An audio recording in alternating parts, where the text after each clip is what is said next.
I also think there was just something in me though that was like not comfortable with going beyond a certain level of recognition, which I've been grappling with recently.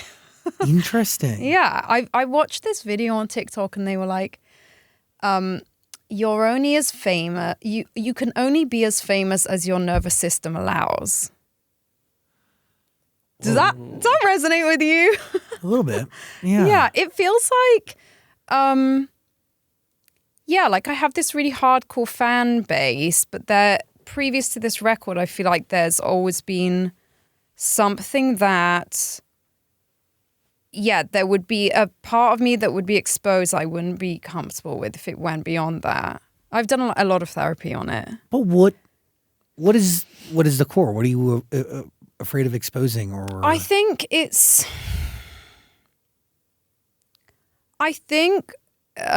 people who choose to be in the public eye or like gravitate towards careers, I think a lot of us have this relationship with validation where it's like we maybe begin this career to seek it out, but then we're also grappling with like, well, fuck you, because this is who I am.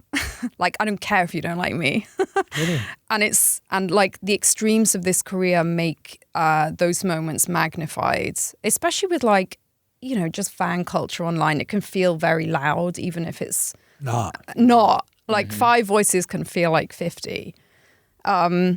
So yeah, I think it's like a really good exercise in self-worth and knowing that you're valuable regardless of what you make and if people like it or not. Because again, an artist's career and life is like this. You have to follow like what is calling to your like spirit or soul.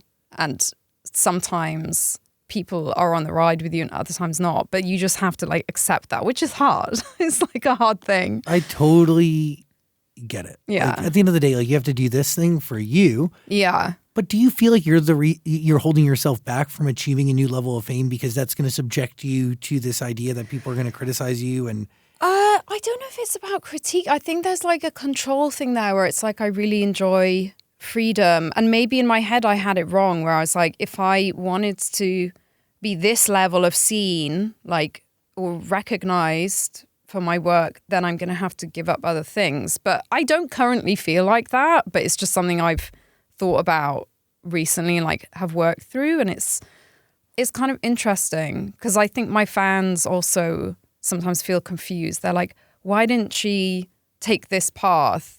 And it's for a variety of reasons. It's like with like artists, especially bigger artists, it's like they have forged this path that everyone else is expected to follow to be deemed like important or successful. And I just don't think that's right. One path for one person isn't going to be the right one for the other. And that applies to pop too. It's like, I think your music can infiltrate culture in many different ways. 100%. But yeah. Do you feel like you were being forced to follow a path? Not able to chart your own? No, but I think there's some expectation sometimes of like what like impact looks like, and also this might just be from myself, like old pressures that I felt. It's an interesting topic. I think also being seen or being willing to be seen is like a brave thing. And I am sometimes quite shy person. So I know that there's a part of myself that's a bit like... I think what you do for a living is incredibly brave. I think anybody who has the ability to like funnel their entire like mental, physical experience. I like mentical. Yes, yeah. But like you're taking your physical memories and experiences and you're turning nothing into something that you then share with the world.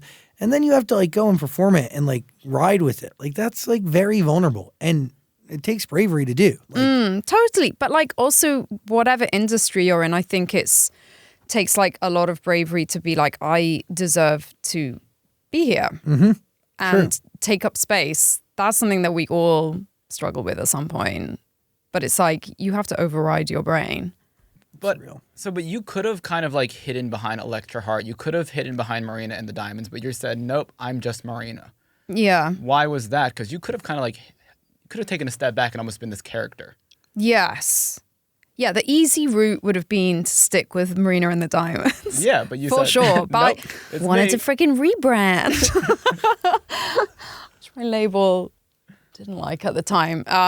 Yeah, I mean, I think I felt like my identity was so enmeshed with Marina and the Diamonds, I just suddenly didn't feel like a person anymore. So that was just for myself. I needed to separate in order to feel more human. And I don't know if it was the right or wrong thing. It's just like I had, like, literally had to do it just for my own mental health.